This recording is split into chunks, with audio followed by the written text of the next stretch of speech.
नमस्कार विद्यार्थी मित्रांनो, स्वागत आहे तुमच्या आपल्या मॅथ्स मॅजिक वर्ल्ड या युट्यूब चॅनलवरती. विद्यार्थी मित्रांनो, आजचा जो टॉपिक आहे तो थोडा वेगळा आहे आणि हा जो टॉपिक आहे हा आहे आवर्ती दशांश अपूर्णांक. तर हा सुद्धा अपूर्णांकाशी निगडीत असलेला टॉपिक आहे. यामध्ये सुद्धा आपण बेरीज, वजाबाकी, गुणाकार, भागाकार थोडक्यात पाहणार आहोत. आता यामध्ये वेगळं काय असणार आहे नेमकं? आता हा जो टॉपिक आहे हा आहे आवर्ती दशांश अपूर्णांक. आवर्ती म्हणजे परत परत येणारे काही अंक असू शकतात किंवा काही अंकांचा गट असू शकतो. ठीक आहे, तर इथे बघा काय म्हटले, दशांश नंतर एखादा अंक किंवा अंकाचा गट पुन्हा पुन्हा येणे म्हणजेच काय, आवर्ती दशांश अपूर्णांक. म्हणजे तो जो दशांश अपूर्णांक दिलेला असेल त्याच्यामध्ये जो पॉइंट असतो दशांश चिन्ह, त्याच्यानंतर एखादा पर्टिक्युलर अंक किंवा अंकांचा गट हा परत परत येत असेल तर त्याला आपण आवर्ती दशांश अपूर्णांक असं म्हणत असतो. ठीक आहे, मग हाच टॉपिक आपल्याला इथे पाहायचा आहे. पण त्यापूर्वी काही महत्वाच्या कन्सेप्ट आहेत त्या आपल्याला समजून घेणं खूप गरजेचं आहे आणि त्यानंतरच तुम्हाला आवर्ती दशांश अपूर्णांक चांगल्या पद्धतीने समजेल. ठीक आहे, आता यासाठी बघा सुरुवातीला दशांश अपूर्णांक आपल्याला माहितीच आहे. ठीक आहे, व्यवहार्य पूर्णांक असेल त्याला सोडवल्यानंतर भागाकार झाल्यानंतर ते दशांश पूर्णांकामध्ये कन्वर्ट होते, म्हणजे सरळ सरळ त्याच्यामध्ये आपल्याला कुठेतरी पॉइंट दिसतो. ठीक आहे, आता यामध्ये काही उदाहरणे अशी असतात, पॉइंट नंतर काही अंक परत परत रिपीट होतात, परत परत रिपीट होतात. काही एक्झाम्पल मध्ये ते रिपीट होत नाही, तिथे स्टॉप होऊन जातात. ठीक आहे, तर त्याच गोष्टींचा विचार करून दोन टाईप पडतात. यामध्ये बघा, जे दशांश पूर्णांक असते त्याच्यामध्ये पहिला जो असतो तो खंडित दशांश पूर्णांक असतात आणि दुसरा जो टाईप येतोय अखंडित दशांश अपूर्णांक. याला इंग्लिशमध्ये टर्मिनेटिंग डेसिमल सुद्धा म्हणतात. खंडितला टर्मिनेटिंग आणि अखंडितला नॉन टर्मिनेटिंग. ठीक आहे, आता यामध्ये खंडित आणि अखंडित ओळखायचं कसं, हा एक महत्वाचा मुद्दा आहे. आता आपला जो प्रकार आहे आवर्ती दशांश पूर्णांक तो अखंडित मध्ये, तो आपल्याला अखंडित मध्ये पाहायचा आहे. त्यापूर्वी हे खंडित आणि अखंडित नेमकं आहे काय हे पण समजून घेणं महत्वाचं ठरतं. ठीक आहे, आता हा जो खंडित आहे, आता साधारणतः आपण भागाकार करत असताना जर पूर्णतः भागाकार केला म्हणजे छेदामध्ये सॉरी बाकी कुठेही राहत नाही, म्हणजे बाकी आपल्याला शून्यच मिळते आणि जे उत्तर येतं त्याच्यामध्ये पॉइंट नसतो, याला निशेष भागजाने आपण म्हणत असतो. पण या पलीकडे काही वेळेस पूर्ण अंकांना भागल्यानंतर सुद्धा बाकी शेष राहते काहीतरी शून्या व्यतिरिक्त, आपण मग परत तिथे वरती पॉइंट देतो आणि नंतर शून्य देतो, या पद्धतीने सोडवतो. मग तसं केल्यानंतर काही ठिकाणी आपल्याला बाकी शून्य मिळून जाते पण काही ठिकाणी मिळत नाही.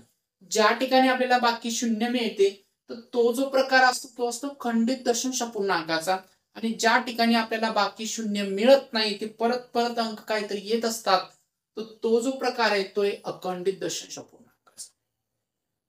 थोडक्यात समजून सांगतो एक्झाम्पल घेऊन. इथे एक्झाम्पल दिलेलेच, इथे 2/5 आहे बघा, हे आपण करून बघू म्हणजे तुम्हाला समजायला सोपं होईल. 2/5 इथे 2 आहे आणि हे 5 ने 2 ला भागायचं. काय करणार आहे, हा अंक तर लहान पडतोय मग आपण अशा वेळेस शून्याने भाग देत असतो. ठीक आहे, 5 0 0 इथे 2 येणार. ठीक आहे, आता हे अंक संपले, यानंतर आपण त्याच्यावरती शून्य घेऊ शकतो, त्याच्या बदल्यात इथे तुम्हाला काय करावं लागेल, इथे पॉइंट द्यावा लागेल आणि इथे होतील 20. बरोबर आहे, तर बघा इथे 5 × 20 होतात, इथे 4 लिहिणार आपण आणि इथे 20. आता या ठिकाणी बघा बाकी ही 0 0 आहे, बाकी 0 आहे आणि उत्तर आपल्याला 0.4 हे मिळालेलं आहे. म्हणजे इथे बघा यानंतर तुम्हाला बाकी जिथे शून्य मिळणार आहे तर तो जो टाईप असणार तो एक खंडित. खंडित म्हणजे ते स्टॉप झालेलं आहे, खंड पडलेला आहे म्हणून त्याला खंडित म्हणतो आपण. तिथे खंड पडला ते स्टॉप झालं, म्हणून हा जो प्रकार आहे हा खंडित दशांश पूर्णांकाचा प्रकार आहे. अजून एक एक्झाम्पल पाहायचं, हे घ्या वाटलं असतं 24/5 घेऊ. 24/5 तर पाय ते 5 × 20 होतात, इथे 20 घेऊ आपण, ते 4 मिळतील आणि हे 0. ठीक आहे, आता 4ला भाग जाणार नाही 5ने, मग अशा वेळेस आपण काय करतो, आता इथे तर सर्व म्हणजे सर्व अंकांना भागून झालेलं आहे. आता इथे 4 उरत आहेत बाकी. मग आपण काय करतो, इथे इथे एक 0 घेतो आणि त्याच्या बदल्यात इथे पॉईंट घेतो, बरोबर आहे. मग काय होणार आहे, 5 8 40, इथे 8 आणि इथे 40. आता या ठिकाणी बघा बाकी 0 0 मिळते, बरोबर आहे. बाकी 0 0 मिळाली, इथे स्टॉप झालेला आहे आणि उत्तर किती मिळाले, 4.8. म्हणजे इथे पण खंड पडलाय, ते स्टॉप झालंय. म्हणून हे जे अपूर्णांक आहे याला आपण काय म्हणणार आहे, खंडित दशांश अपूर्णांक. कारण याचा खंड झालेला आहे, ते आता स्टॉप झालेले आहे, पुढे त्यांना भागण्याची गरज नाही. ठीक आहे. तर हे जे अपूर्णांक असतात यांना म्हणतो आपण खंडित दशांश अपूर्णांक, यांचा खंड पडलेला आहे ते.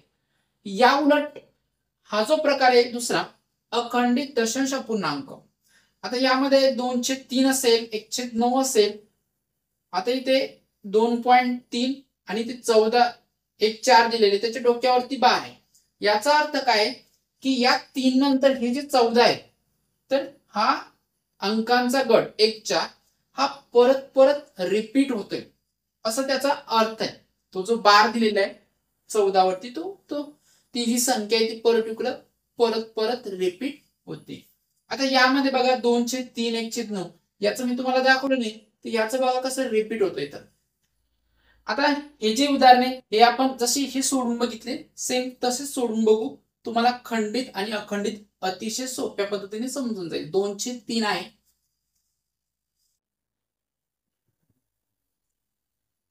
2 ला 3 ने भागायचे. ठीक आहे. तर हा जो अंक आहे हा लहान पडतोय, मग 0 ने भागावा लागणार सुरुवातीला. 3 0 0 इथे 2 मिळतील. यानंतर आपण इथे 0 घेतो आणि इथे पॉइंट देतो, बरोबर आहे. आता बघा 3 सक 18 किती घेणार आपण, 3 सक 18.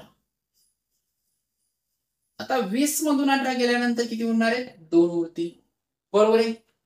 आता यानंतर परत आपण इथे 0 घेऊ शकतो, इथे पॉइंट देण्याची गरज नाही, पॉइंट फक्त एकदाच देता येतो आपल्याला, तो 0च्या बदल्यात दिला एकदा, परत देण्याची गरज पडत नाही. ठीक आहे. आता इथे हा 0 आपण सहजरित्या देऊ शकतो, याची काही कुठे आपल्याला या 0 इथे देतोय म्हणून इथे लिहिण्याची गरज असं काही पडत नाही. ठीक आहे. तर ज्यावेळेस आपण 0 ने भाग देऊ त्याच वेळेस तिथे 0 तुम्हाला लिहावं लागेल. तर पाहिजे परत 3 सक 18 होतात, 3 सक 18 इथे किती राहणार आहेत, खाली 2 उरणार आहेत. परत मी काय करतोय, इथे एक 0 ठेवतो, 20 होत आहेत, परत 3 सक 18 परत. आता मला सांगा इथे परत 2 उरत आहेत, म्हणजे इथून सरळ सरळ पाहतो आपण प्रत्येक ठिकाणी 2 2 उरत आहे. आपण 0 घेतोय, भाग जातोय, 3 सक 18 बनतोय, परत 2 उरत आहेत. म्हणजे ही जी क्रिया आहे ही क्रिया अशीच चालू राहणार आहे. ही जी क्रिया आहे ही अशीच चालू राहणार आहे, ही संपणारी नाही, ही संपणारी नाही. जसं की ही उदाहरणे पाहिली आपण, याच्यामध्ये स्टॉप झालेला होता, खंड आलेला होता, खंड पडला, बाकी आपल्याला 0 0 मिळाले. पण या ठिकाणी तसं होत नाहीये. म्हणजे याचा अर्थ काय, हे असं चालू राहणार आहे.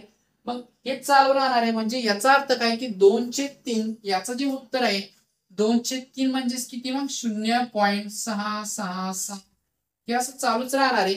मग अशा जे संख्या असतात त्यांना आपण काय लिहितो, मग 0. जो अंक परत परत किंवा अंकांचा गट रिपीट होतोय त्याच्या डोक्यावरती एक तर तुम्ही असा एक टिंब ठेवू शकता किंवा असं तुम्हाला बार द्यायचा असतो, आडवी रेषा. तर याचा तोच अर्थ की हा जो अंक आहे पॉइंट नंतरचा हा परत परत रिपीट होतोय. जसं इथे मी तुम्हाला सांगितलं की 14 ही संख्या परत परत रिपीट होती. ठीक आहे. अजून जर पाहायचं झालं तर 1/9 हा आपण पाहू शकतो आपण थोडक्यात.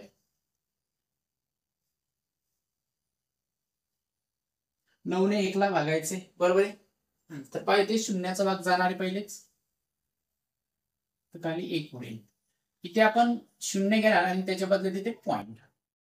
तर पाहिजे परत 9 1 9, 9 1 9, 10 मधून 9 गेले 1 उरणारे, परत इथे 0, परत 9 1 9, 10 मधून 9 गेले 1 उरेल, परत आपण इथे 0 घेऊ, परत 9 1 9, परत इथे 1 उरणार आहे. म्हणजे ही पण क्रिया कशी आहे, ही पण चालूच आहे, बंद होणारी नाहीये. मग हे असं चालू राहणार आहे. 0.111 हा परत परत येणार आहे, तो रिपीटच होणार आहे. म्हणून या संख्येला कसं लिहिता येईल आपल्याला, 0.111 हे असं चालू राहणार आहे. म्हणजे त्याला शॉर्ट मध्ये जर लिहायचं म्हटलं तर 0.1 आणि त्याच्या डोक्यावरती आपल्याला 1च्या बार द्यावा लागणार आहे. का? कारण तो पर्टिक्युलर अंक हा रिपीट होतोय. काय होतोय? रिपीट होतोय. आता यामध्ये मग अखंडित मध्ये अशीच असणार आहे का की रिपीटच व्हायला पाहिजेत म्हणून? नाही, तसंही काही नाही.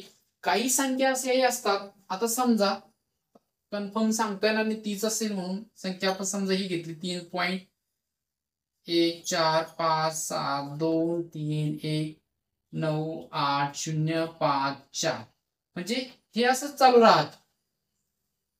हे असं चालू, एखादी संख्या असेल तर पॉइंट नंतर ह्या संख्या अशाच चालू राहणार अंक. पण मग हे पर्टिक्युलर अंक रिपीट होणार आहेत का? नाही.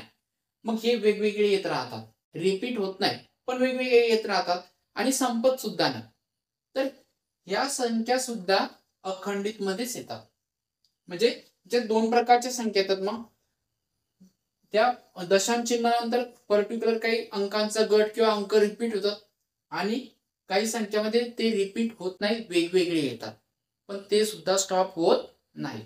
तर अशा पद्धतीचे ज्या काही संख्या आहेत त्या सर्व अखंडित दशांश अपूर्णांकामध्ये येत असतात. तर तुम्ही सहजरित्या समजलं असेल तुम्हाला की खंडित आणि अखंडित म्हणजे काय. ठीक आहे, जिथे खंड होतोय ते खंडित दशांश अपूर्णांक आणि जिथे खंड होतच नाहीये, कंटिन्युअस चालूच आहे, ते आहे अखंडित दशांश अपूर्णांक. आणि आपल्याला जो पाहायचा आहे तो एक आवर्ती दशांश अपूर्णांक, तो एक अखंडित दशांश अपूर्णांकाचा प्रकार. यामध्ये मी जसे दोन सांगितले तुम्हाला, यामध्ये हे जे रिपीट होत आहे, जसं इथे डेफिनेशन दिलेलीच आहे आपण, दशांश नंतर एखादा अंक किंवा अंकांचा गट पुन्हा पुन्हा येणे म्हणजे आवर्ती दशांश अपूर्णांक.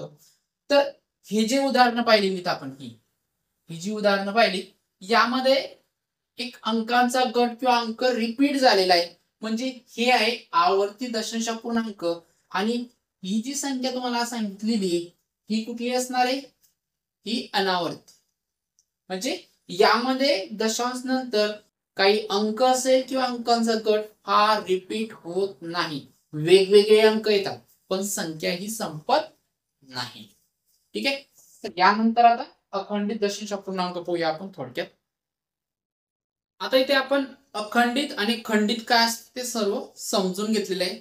आणि हा जो प्रकार पाहतोय आपण आवर्ती दशांश अपूर्णांक, हा अखंडित दशांश अपूर्णांकाचा हा प्रकार आहे. तर यामध्ये बघा अखंडित मध्ये सुद्धा दोन प्रकार पडतात. जसं मी तुम्हाला अगोदर सांगितलं, एक आहे आवर्ती दशांश अपूर्णांक, एक आहे अनावर्ती दशांश अपूर्णांक. आवर्ती म्हणजेच काय, सरळ सरळ तुम्हाला सांगितलं की पॉइंट नंतर म्हणजे दशांश चिन्हानंतर एखादा अंक किंवा अंकांचा गट हा पुन्हा पुन्हा रिपीट येतोय. ठीक आहे, आणि अनावर्ती दशांश अपूर्णांक म्हणजे काय की पॉइंट नंतर म्हणजे दशांश चिन्हानंतर अंक हे परत रिपीट होणार नाहीत, वेगवेगळे अंक येत राहतील आलटून पलटून. ठीक आहे, तर आणि ते कधीही न संपणारे असतील तर त्यांना पण आपण त्यांना काय म्हणतोय, अनावर्ती दशांश अपूर्णांक. हे त्याचे उदाहरण 1/47 जर बघितलं आपण तर अशा पद्धतीने भागाकार मिळेल तुम्हाला 0.021276595. कोणताच म्हणजे अंकांचा गट हा रिपीट होत नाहीये किंवा अंक हा रिपीट होत नाहीये. ठीक आहे, इथे पण बघा पायची किंमत 3.1415910, कुठलाही पर्टिक्युलर अंक रिपीट होत नाहीये. इथे वर्गमुळात 2 याची किंमत 1.4142 इथे पण कुठलाही अंक हा रिपीट होत नाही. नाही तर तुम्ही म्हणा की सर इथे 4 आले, 4 नाही, इथे नंतर परत 4 आले, हे रिपीट होतं नाही, तसं पाहिजे नाही आपल्याला, एका मागे एक पाहिजे ते. ठीक आहे, एखादा पर्टिक्युलर अंक असेल किंवा अंकांचा गट असायला पाहिजे. तर हे झाले अनावर्ती दशांश अपूर्णांकाचे उदाहरणे. आता यामध्ये आवर्तीमध्ये अगोदर पण पाहिलेत आपण की दशांश चिन्हानंतर एखादा अंक असेल किंवा अंकांचा गट रिपीट होतोय, तर ते झाले आपले आवर्ती दशांश अपूर्णांक. आपल्याला हाच टॉपिक इथे पाहायचा आहे. तर हे सर्व समजण्यासाठी तुम्हाला पूर्ण त्याची जी काही बेसिक माहिती मी तुम्हाला अगोदर सांगितली, जेणेकरून हा जो पाठ आहे तुम्हाला चांगल्या पद्धतीने समजेल. आता यामध्ये सुद्धा दोन प्रकार पडतात. कसे? एक आहे शुद्ध आवर्ती दशांश अपूर्णांक आणि एक आहे मिश्र आवर्ती दशांश अपूर्णांक. शुद्ध मध्ये काय असणार आहे? फरक एवढाच आहे. आता दोन्ही ठिकाणी एक अंक किंवा एका अंकापेक्षा जास्त अंक हे रिपीट होणारे आहेत, हे तर कन्फर्म आहे. फक्त फरक काय यांच्यामध्ये? तर ती शुद्ध आवर्ती आपली यामध्ये काय असेल, पॉइंट नंतर लगेच एक अंक असेल किंवा दोन किंवा तीन किती असू शकतात, ते रिपीट होणारे असते. पॉइंट नंतर लगेच दशांश चिन्हानंतरचे लगेच ते रिपीट होणारे असते. तर इथे पहा 2/3 म्हणजे किती? 0.6. या 6च्या डोक्यावरती बार आहे म्हणजे पॉइंट नंतर लगेच 6 हा रिपीट होतोय. या ठिकाणी बघा 1/9 म्हणजे 0.1 बार आहे इथे, म्हणजे पॉइंट नंतर लगेच एक हा रिपीट होतोय. या ठिकाणी बघा 1.65 म्हणजे 65 याच्या डोक्यावरती बार आलेले आहे, म्हणजे पॉइंट नंतर ही जी दोन अंकी संख्या आहे ही रिपीट होते. म्हणजे पॉइंट नंतर लगेच ज्या अंक किंवा संख्या मिळणार आहेत आपल्याला त्या रिपीट होणाऱ्या असतील. कशा असणार आहेत? रिपीट होणाऱ्या जर असतील तर त्याला आपण शुद्ध आवर्ती दशांश अपूर्णांक असं म्हणतो. याच्यात थोडं उलट मिश्र आवर्तीमध्ये होतं, पॉइंट नंतर लगेच ते अंक रिपीट होणारे नसतील. पाहायचे इथे 0 पॉइंट नंतर 2 9 आलेले आहेत आणि नंतरचा गट हा रिपीट होतोय. म्हणजे ही जी संख्या असेल ही या पद्धतीने दिसेल. 0 पॉइंट इथे सुरुवातीला 29 असेल, पण नंतरची जी संख्या असणार आहे ती रिपीट होणारी असेल अशी या पद्धतीने 54 54 54 54 ही असं चालू असेल. या पद्धतीची ती संख्या असणार आहे. म्हणजे पॉइंट नंतर इथे 29 जे आहे ते रिपीट झालेले नाहीये. तर अशा ज्या संख्या असतात त्या असतात मिश्र आवर्ती दशांश अपूर्णांकामध्ये. यानंतर हे जे उदाहरण आहे हे पण पहा, 2.3 आणि 14 वरती ते बार दिलेला आहे, म्हणजे 3 नंतरचे जे 14 आहे ते रिपीट होणार आहे. या पद्धतीने ही संख्या दिसेल आपल्याला 2.3 14 14 14 14 या पद्धतीने ती रिपीट होणारी असते. इथे 3 हा अंक रिपीट नाही होते, म्हणून ह्या ज्या संख्या आहेत या मिश्र आवर्ती म्हणून ओळखल्या जातात आणि ह्या शुद्ध आवर्ती म्हणून ओळखल्या जातात. एवढाच हा त्यांच्यामध्ये फरक आहे. ठीक आहे. आता यावरतीच आपण बेरीज, वजाबाकी, गुणाकार आणि भागाकार यांचा पाहणार आहोत. शुद्ध आवर्ती असेल, मिश्र आवर्ती असेल, त्याचं कंबाईनच आपण इथे पाहणार आहोत. जास्त याला लागवायचं नाही आपल्याला, थोडक्यातच आपण हे सर्व काही घेणार आहोत. ठीक आहे. आता यामध्ये आता तुम्हाला अगोदर पण माहिती आहे की कुठलीही संख्या ही जर दशांश चिन्हाच्या स्वरूपात लिहिलेली असेल आणि तिच्या समोर जर समजा ही एक संख्या आहे 3.15, आता या संख्येला आपण बेरजेच्या स्वरूपात असं लिहिता येईल आपल्याला. ही 3 जे आहेत ना ही एक पूर्ण संख्या आहे 3, आणि याच्यामध्ये एक अजून कुठली एक पूर्ण अपूर्णांक संख्या म्हणजे दशांश अपूर्णांक संख्या धरली ती कोणती? 0.15. 0.15 3.15 लाच तुम्ही काय लिहू शकता? 3 अधिक 0.15 दोघांची बेरीज केली तर परत आपल्याला 3.15 ही संख्या मिळत असते. तर ही गोष्ट पण लक्षात ठेवा, कुठलाही जर अपूर्णांक असेल दशांश अपूर्णांक त्याला बेरजेच्या स्वरूपात असं लिहिता येतं, पण जर सुरुवातीला जर तो इथे 0 असेल तर तसं आपल्याला लिहिता येणार नाही. मग सरळ सरळ तो तसंच राहणार आहे. जसं की आपण हे घेतलं 0.18 घेतलं तर हे 0.18 आहे, याला काही आपल्याला असं स्प्लिट करता येणार नाही. पण जर पॉइंटच्या अगोदर जर एखाद्या शून्या व्यतिरिक्त जर पूर्ण संख्या मिळत असेल तर त्याला बेरजेच्या स्वरूपात असं आपल्याला लिहिता येईल.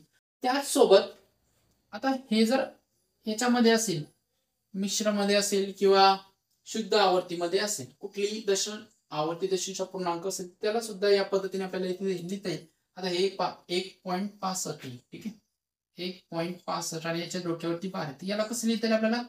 1 अधिक 0.65 असं आपल्याला त्याला स्प्लिट करता येईल. असं बेरजेच्या स्वरूपात आपण त्याला असं लिहू शकतो, कारण पॉइंट नंतरचा जो पार्ट असतो हा दशांश पूर्णांकाचा असतो, त्याला या पद्धतीने आपण दर्शवू शकतो. तसंच इथे ही जी संख्या आहे 2 पॉइंट, याला कसं करता येईल आपल्याला? इथे 2.3 आणि 14च्या डोक्यावरती 12 म्हणजे हे काय होणार आहे? 2 अधिक 0.314 या 14च्या डोक्यावरती पहा. तर याला या पद्धतीने आपल्याला असं लिहिता येईल.